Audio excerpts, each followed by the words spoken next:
ஐயா வணக்கம். வணக்கம். இது என்ன மாதிரியான ட்ரஸ்ட்? இது வந்து மூளை வளர்ச்சி பாதிக்கப்பட்ட பிள்ளைகளுக்கான ஒரு அறக்கட்டளை. மூளை வளர்ச்சி பாதிக்கிறவங்களுக்கு தான். ஏற்கனவே பாதிக்கப்பட்டவங்க வேற, பிறக்கிலேயே பாதிப்பு இருக்கும், அவங்களுக்காக ஏற்படுத்தின அறக்கட்டளை. சரி, இதனோட பேரு கோயம்புத்தூர் ஸ்பாஸ்டிக் ட்ரஸ்ட். சரிங்க. இது எத்தனை வருஷமா இயங்கிட்டு இருக்குது? 25 வருஷமா இயங்கிட்டு இருக்குது. 25 வருஷம். இதுக்கு கவர்மெண்ட் சைட்ல இருந்து ஃபண்ட் இருக்கா, இல்ல நீங்க பிரைவேட்டா பண்ணிட்டு இருக்கீங்களா? முதல்ல வந்து கவர்மெண்ட் சைடில் ஒரு ஃபண்டும் கிடையாது. நாங்கள் எங்கள் சொந்த காசை வச்சு தான் நாங்கள் பண்ணோம். சரி. அதாவது நான் ஊட்டியில் சீனியர் மேனேஜர் நீடில் இண்டஸ்ட்ரீஸில். சரி. என்னுடைய மனைவிக்கு வந்து இந்த ஃபீல்டில் எக்ஸ்பீரியன்ஸ் இருந்தது. அப்போ கோயம்புத்தூரில் ஒரு நீட் இருந்தது, பிளாஸ்டிக் இதை கிடையாது. ஆகையினால my wife came to Coimbatore, started the trust and she was functioning. இப்போ இந்த எண்ணங்கள் எப்படி வந்தது, இந்த மாதிரி ஒரு ட்ரஸ்ட் பண்ணணும் அப்படின்னு சொல்லி? எப்படி வந்ததுன்னா, இந்த மாதிரி பிள்ளைகளுக்கு முதலாவது குடும்பத்தில் ஒற்றுமை கிடையாது. அந்த பிள்ளை வெளியே விட மாட்டாங்க, அதுக்கு ஒரு விதமான ட்ரீட்மெண்ட்டும் கொடுக்க மாட்டாங்க. டாக்டர் கிட்ட போனாலும் அவர் ஏதோ மருந்து கொடுத்துருவாரு, மாத்திரை கொடுத்துருவாரு, வருஷக்கணக்கில் வரும், ஒன்றும் நடக்காது. ஆக இதுக்கு எப்படி வந்ததுன்னு சொன்னா, என்னுடைய மிஸ்ஸஸ் வந்து பெங்களூர்ல இருந்தப்போ, சரிங்க, மிஸ்ஸஸ் என்ன பண்ணிட்டு இருந்தாங்க? மிஸ்ஸஸ் கர்நாடகா ஸ்பாஸ்டிக் ட்ரஸ்ட் இந்த இடத்துல she was a coordinator. MA sociology முடிச்சிருக்காங்க. She was a coordinator. So when we moved to Ooty, we wanted to start. But ஊட்டியில் வந்து எங்களுக்கு தோதுப்பட்டு வரல, சரியா இது பண்றதுக்கு. ஸோ ஒரு வசதி வாய்ப்பு இல்லை. So we wanted to move to Coimbatore. சரி. பிகாஸ் என்னுடைய மனைவி வந்து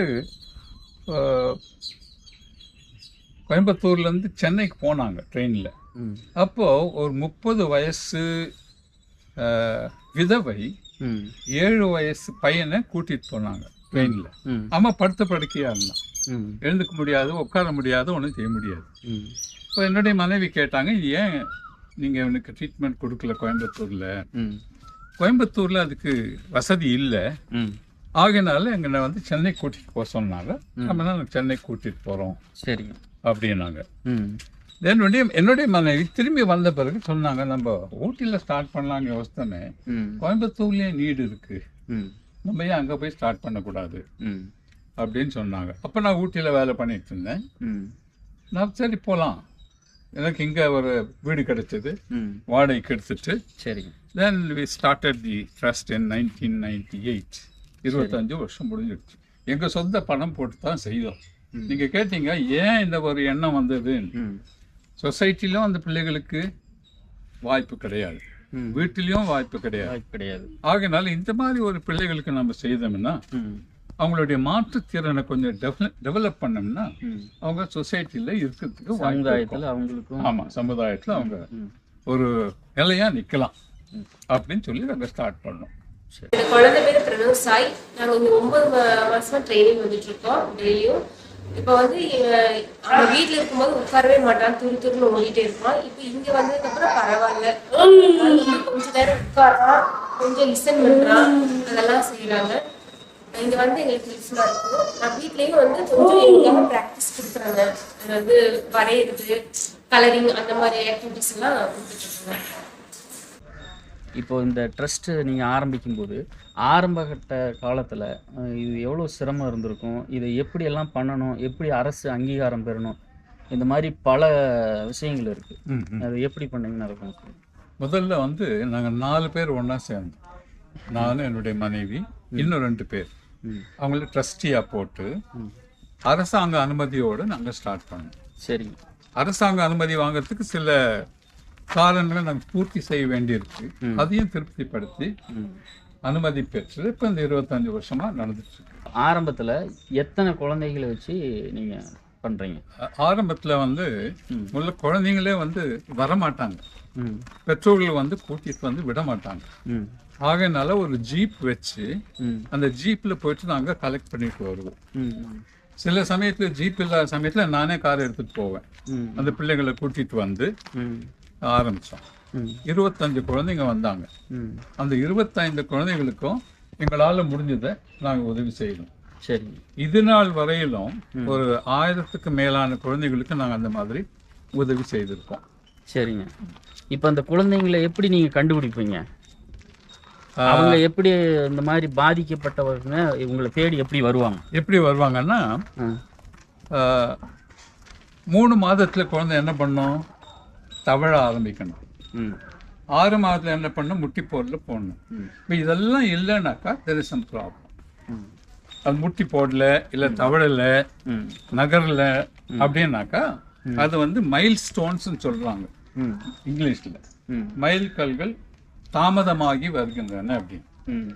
அப்போ என்ன பண்ணுவாங்கன்னா அதை கண்டுபிடிச்சு அதுக்கு என்ன ப்ராப்ளம் இருக்கு, தலையில ப்ராப்ளம் இருக்கா இல்லை உடம்புல ப்ராப்ளம் இருக்கா அப்படின்னு கண்டுபிடிச்சு அதுக்கு தகுந்த தெரப்பி கொடுக்கும். சிகிச்சை, மருந்து கிடையாது, மாத்திரை கிடையாது. இப்போ இந்த தெரப்பி எல்லாம் கொடுக்கறதுக்குன்னு தனித்தனியா ஆட்களை நியமிச்சிருந்தீங்களா? ஆமா, அதாவது special educators, physiotherapist, occupation therapist, yoga, தென் ஸ்பெஷல் எஜுகேட்டர் சொல்லிட்டேன். இத்தனை நாங்கள் அப்பாயிண்ட் பண்ணியிருந்தோம். சரிங்க. இப்போ வந்து கவர்மெண்ட் எங்களுக்கு என்ன பண்ணுதுன்னா 2 ஸ்பெஷல் எஜுகேட்டர்ஸ்க்கும் 1 பிசியோதெரபிஸ்ட்க்கும் அவங்களுக்கு சம்பளம் கொடுக்குறாங்க. ஆனால் 10,000 ரூபாய் தான். முதலாவது 10,000 ரூபாய்க்கு யாரும் கிடைக்கிறது இல்லை. இப்போ எல்லாம் போயிடுறாங்க. அதனால பெர்மனண்டா அந்த ஆட்கள் இருக்கிறதுக்கு வாய்ப்பு கிடையாது. இருந்தாலும் எங்களோட நிறைய பேர் வந்து வேலை செய்தாங்க. சார், ஜென்ரல் சைல்டுக்கு நிறைய டீச்சர்ஸ் இருக்கிறாங்க, நிறைய பேர் பிஎட் படிக்கிறாங்க. ஆனால் இவங்களை பொறுத்த வரைக்கும் டீச்சர்ஸ் லிமிட்டடாக தான் இந்த ஸ்பெஷல் பிஎட் படிக்கிறாங்க. ஸோ அதனால இவங்களுக்கு ஒரு சர்வீஸ் பண்ணலாம் அப்படின்னு சொல்லிட்டு நகரங்களில் இருக்குது. இதே மாதிரி இப்போ கிராம பகுதிகளில் நமக்கு தெரியாத நபர்கள் எல்லாம் நிறைய பேர் இந்த மாதிரி குழந்தைகள் பாதிக்கப்பட்டிருக்காங்க. அதையெல்லாம் நீங்கள் எப்படி கண்டுபிடிப்பீங்க? அந்த மாதிரி கிராமங்கள்லேயும் இந்த மாதிரி நிறுவனங்கள் வச்சுருக்கீங்களா, கிளைகள் வச்சுருக்கீங்களா? வச்சுருக்கோம். அதுக்கு முதல்ல என்ன பண்ணோம்னா, முதல்ல ஆர்எஸ்புரத்தில் ஒரு இடத்துல நாங்கள் ஸ்டார்ட் பண்ணோம்.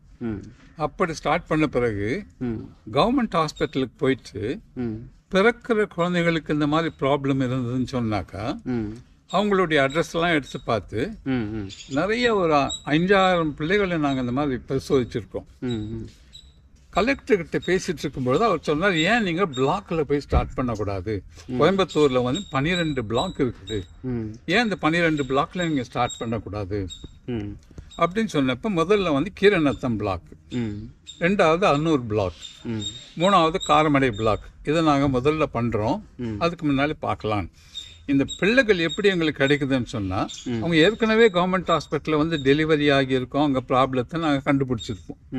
இப்போ அந்த பிள்ளைகளுடைய அட்ரஸை வச்சு அங்கே போயிட்டு அவங்கள அந்த மாதிரி பள்ளிக்கூடம் நாங்கள் திறக்கிறோம், உங்கள் பிள்ளை கொண்டு வாங்க அப்படின்னு சொல்லி அவங்கள கூட்டிகிட்டு வரோம். அதுக்கு பேரண்ட்ஸ் வந்து இந்த வசதி இல்லாத பேரண்ட்ஸ் வந்து தான் ரொம்ப ஜாஸ்தி. அவங்களுக்கு 2 பேரும் கூலி வேலைக்கு போவாங்க, 2 பேருமே வேலைக்கு போக குழந்தைய கூப்பிட்டு வர முடியாது. அதே நாங்கள் ஒரு வெஹிக்கிள் அனுப்பினாலும் குழந்தைய தனியாக எடுத்துகிட்டு வர முடியாது. இந்த மாதிரி சில கஷ்டங்கள் இருந்தது. அதெல்லாம் என்ன பண்ணோம்னா, ஜீப்பில் கொண்டு போயிட்டு அந்த பிள்ளைகளை கூட்டிகிட்டு வருவோம், மறுபடியும் வீட்டுக்கு கொண்டு போய் விட்டுருவோம். ஆக நாள் முழுதும் எங்ககிட்ட இருப்பாங்க. சிலருக்கு சக்தி இருக்காது உடம்புல, அதெல்லாம் முட்டை, பால் இதெல்லாம் கொடுத்து எல்லாம் வந்து மற்றவர்களுக்கு உதவி செய்ததான வழியே மற்றவர்களுக்கு உதவி இல்லாமல் இதை செய்ய. என் பேர் மகாதேவி, என் பையன் பேர் கணேஷ். டெலிவரி டைம் பையனுக்கு கை தூக்காமே இருந்தான். இப்போ பிசியோ நான் 50 நாளில் வந்தேன் பிசியோதெரப்பி. இங்கே வந்த பிறகு பையனுக்கு ரொம்ப மூமெண்ட் இருக்குது, கை நல்லா தூக்குறான். அதுக்கு முன்னாடி அவ்வளோ தூக்கவே இல்லை, இப்போ நல்லா தூக்குறான். ஐயா, இப்போது இந்த குழந்தைகளோட பெற்றோர்கள் உங்களுக்கு எப்படி ஆதரவு தருவாங்க? இப்போ அந்த பிள்ளைகளை கொண்டு வரீங்களா, அவங்கள இங்கேயே தங்க வச்சுக்குவீங்களா, இல்லை என்ன மாதிரி ட்ரீட்மெண்ட் பண்ணுவீங்க அவங்களுக்கு? எங்களுடைய தெரப்பி எப்படின்னு சொன்னால், நாங்கள் சில காரியங்களை கற்றுக் கொடுப்போம். அந்த கற்றுக் கொடுக்குற காரியங்களை வீட்லேயும் அதே செய்ய வைக்கணும். ஆக பெற்றோருக்கையும் வச்சு கற்றுக் கொடுத்து அவங்களுக்கு வீட்லேயும் ப்ராக்டிஸ் பண்ண வைப்போம். இல்லாத போனாக்கா சக்ஸஸ்ஃபுல்லாக ஆகாது. ஆகனால் பெற்றோருடைய ஒத்துழைப்பு வந்து நிறைய இருந்தது. ஒரு வருஷத்துக்கு அப்புறம் என்னம்மா இப்போ டெவலப்மெண்ட் எப்படி இருக்குது? நல்லா இருக்குது சார், நல்லா பேசுகிறான், நல்லா ஓடுறான், நல்லா ஓடி வரான், பரவாயில்லை அப்படின்ற ஒரு இது வந்து அவங்க பக்கத்தில் உள்ளவங்களுக்கும் அது தெரிஞ்சதுன்னு சொன்னால் அங்கே இருக்கிற குழந்தைங்களும் வந்து கூட்டிகிட்டு வருவாங்க. அவங்களுக்கு அந்த விழிப்புணர்வு கிடையாது. அந்த விழிப்புணர்வை ஏற்படுத்தி நாங்கள் அவங்க ஒற்றுமை நல்லா இருந்தது. பெற்றோருடைய ஒத்துழைப்பு ரொம்ப நல்லா இருந்தது. இப்போது ஒரு மன வளர்ச்சி குன்றிய குழந்தைக்கு என்னென்ன ட்ரீட்மெண்ட்லாம் நீங்கள் கொடுப்பீங்க? என்ன மாதிரியான ட்ரீட்மெண்ட்டு? ஏன்னா அது குழந்தை இல்லையா, அதுக்கு எப்படி நீங்கள் கொடுத்து அதை சரி பண்ணுவீங்க? மன வளர்ச்சி குன்றிய குழந்தைன்னா முதல்ல பல ஸ்டேஜஸ் இருக்குது. அந்த ஸ்டேஜஸை முதல்ல நாங்கள் வந்து கணிப்போம். இதுக்கு எந்த குறை இருக்கு, அந்த குறைக்கு என்ன தசைப்பயிற்சியா என்ன பண்ணணும், அதை முதல்ல வந்து இங்கிலீஷில் சொல்லிடுறேன், இண்டிவிஜுவல் எஜுகேஷ்னல் பிளான் IEP அப்படின்னு ஒரு பிளான் போடுவோம் ஒவ்வொரு குழந்தைக்கும். அந்த பிளான் பிரகாரம் ஒவ்வொரு குழந்தைக்கும் நடப்பிப்போம். அது வேரியஸ் ஸ்டேஜஸில் அவங்களுக்கு அந்த தெரப்பி கொடுப்போம். Special education, physiotherapy, occupational therapy, இந்த மாதிரி நிறைய தெரப்பிஸ் இருக்குது. அந்த தெரப்பிஸ் ஒன்று ஒன்றா அவங்களுக்கு பிளான் போட்டால் அவங்க கொடுப்போம். இந்த குழந்தை பார்த்தீங்கன்னா ஸ்டேஜ் இவருக்கு வந்து 1.25 வயசு ஆகுது. இவருக்கு வந்து சுத்தமாக வந்து ஹியரிங் வந்து ஸோ அதுக்காக வந்து காக்லியர் இம்ப்ளான்ட் பண்ணியிருக்காங்க, ஆப்ரேஷன் பண்ணியிருக்காங்க. ஸோ இப்போ வந்துட்டு அவங்களுக்கு தெரப்பி கொடுக்கும்போது இல்லை, இப்போ இது தலையில தானே வச்சிருக்காங்க, உள்ள மேலே மூளையில் ஆப்ரேஷன் உள்ள மூளையில ஆப்ரேஷன் பண்ணி உள்ளொரு இது இருக்கும். ஸோ இது வந்து வெளியே அதனால காது கேட்கணும். இது வந்து காது கேட்க முடியும் அப்படிங்கிற குழந்தைகளுக்கு இது பண்றாங்க. பண்ணும்போது என்னன்னா நம்ம தெரப்பி கொடுக்கணும் ஃபர்ஸ்டா. இப்போ தெரப்பி கொடுக்கும்போது என்ன ஆகும்னா நம்மள அவங்க அப்சர்வ் பண்ணி ஃபர்ஸ்ட் வந்து நாங்க வந்து சவுண்ட்ஸ்ல இருந்து ஆரம்பிப்போம். சவுண்ட் இப்போ வந்து ஒரு நாய் கத்துற மாதிரியும் இல்லை ஒரு வண்டி போற மாதிரி அவங்களுக்கு சிம்பிளா இது வரும். அதுக்கப்புறம் மோனோசோல் ஒரு சொல் வார்த்தைகள் இப்படி, அதுக்கப்புறம் வந்து வயசுல இப்போ 2 சொல் வார்த்தைகள் 2 அப்படி, அப்புறம் சென்டென்ஸ் அந்த மாதிரி ஒன்னொன்னா டெவலப் பண்ணிடுச்சு. சொல்லாமா இங்க பாரு, அம்மா அம்மா சொல்லு, அம்மா அம்மா சொல்லுங்க, அம்மா சொல்லுங்க. இப்போ இதெல்லாம் செய்யறதுக்குங்க ஆரம்பத்தில் வந்து உங்களுக்கு அரசு வந்து கலெக்டரேட்லேருந்து ஃபண்டு ஒதுக்கிறதுக்கு முன்னாடி இதெல்லாம் செய்யணும்னா ஏகப்பட்ட பணம் தேவைப்பட்டிருக்கும். அப்போ அந்த பணம் உங்களுக்கு எங்கிருந்து வந்தது? முதல்ல என்னுடைய பணத்தை தான் நான் போட்டு செய்தேன். இதை பார்த்துட்டு சிலர் வந்து உதவி செய்ய ஆரம்பித்தாங்க. ஆக நிறைய பேர் உதவி செய்தாங்க, பொருள் உதவி செய்தாங்க. இப்போ ஏதோ ஒரு நிறுவனத்தில் வேலை பார்த்துட்டு இருந்தோன்னு சொன்னீங்க. ஆமாம். இப்போ அதிலெல்லாம் உங்களுக்கு என்ன வருமானம் இருந்தது? அந்த அம்மாவுக்கு என்ன வருமானம் இருந்தது? அவங்களுக்கு வருமானம் கிடையாது, எனக்கு தான் வருமானம். என்னுடைய சேலரியை தான் கொண்டு வந்து இதில் நான் போட்டேன். ஏன்னா எங்களுடைய கொள்கை என்னன்னா, நம்ம பணம் சேர்த்து வைக்கிறதுல பிரச்சனை ஜாஸ்தி. ஆக சேர்த்து வைக்காம இந்த மாதிரி பிள்ளைகளுக்கு நம்ம உதவி செய்தோம்னா கடவுளுக்கு கடன் கொடுக்குற மாதிரி அது. ஆகையினால என்னுடைய சம்பளத்தில் தான் நான் வந்து கம்ப்ளீட்டாக இதை பார்த்தனே வழிய வேற கவர்மெண்ட்டோ ஏதோ எங்களுக்கு உதவி செய்யல. ஸ்டார்ட் பண்ணப்படுது. ஆனால் மேலும் மேலே வரும்போது என்ன பண்ணாங்கன்னா, சிலர் வந்து பொருள் உதவி செய்தாங்க, சிலர் இந்த ஹால் கட்டுறதுக்கு கூட காசு கொடுத்தாங்க. அந்த மாதிரி பொருள், பணம் இதெல்லாம் வந்து நிறைய பேர் கொடுத்தாங்க. ஒரு எக்ஸாம்பிள் சொன்னோன்னா, ஒரு நாள் நாங்கள் அடுத்த நாள் வந்து நாங்கள் சேலரி கொடுக்கணும். 10,000 ரூபாய் ஷார்ட்டேஜ் இருக்கு சேலரி கொடுக்கறதுக்கு. அப்போது நாங்கள் ஜெபம் பண்ணோம், ஆண்டவரே நீங்கள் தான் இதை ஆரம்பிக்க சொன்னீங்க, ஆரம்பித்தோம். இப்போ நாளைக்கு நாங்கள் சேலரி கொடுக்கணும். எப்பவுமே நாங்கள் வந்து ஷார்ட்டேஜ் வந்ததில்லை, நாளைக்கு 10,000 ரூபாய் ஷார்ட்டேஜ் ஆயிருக்கு. நானும் என்னுடைய மனைவி அந்த மாதிரி ஜெபம் பண்ணி முடித்தப்போ ஒரு அம்மா ஒருத்தர் வந்தாங்க, ஒரு வயசான அம்மா, ஒரு 60-70 வயசு இருக்கும். வந்து இந்த பிள்ளைக்கு ஸ்பான்சர் பண்ணுறதுக்கு என்ன காசு அப்படின்னு நான் சொன்னேன், ஒரு குழந்தைக்கு 1000 ரூபாய் மாதத்துக்கு ஆகுது.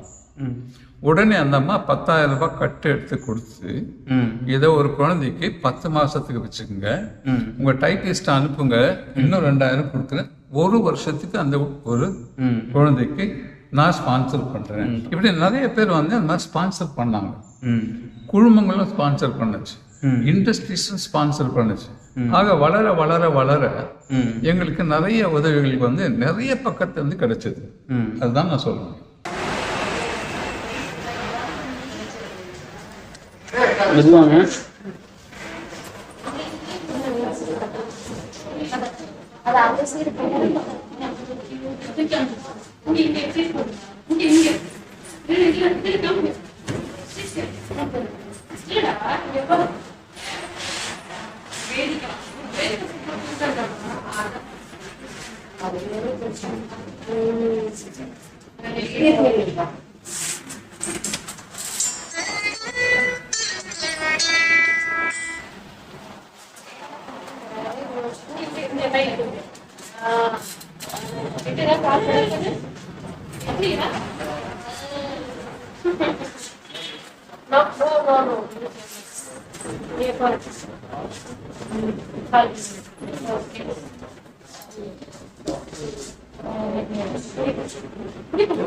சார், இப்போ நீங்கள் இதை பண்ணுறதுக்கு வெளியில இருந்து ஸ்பான்சர்லாம் வருதுங்களா?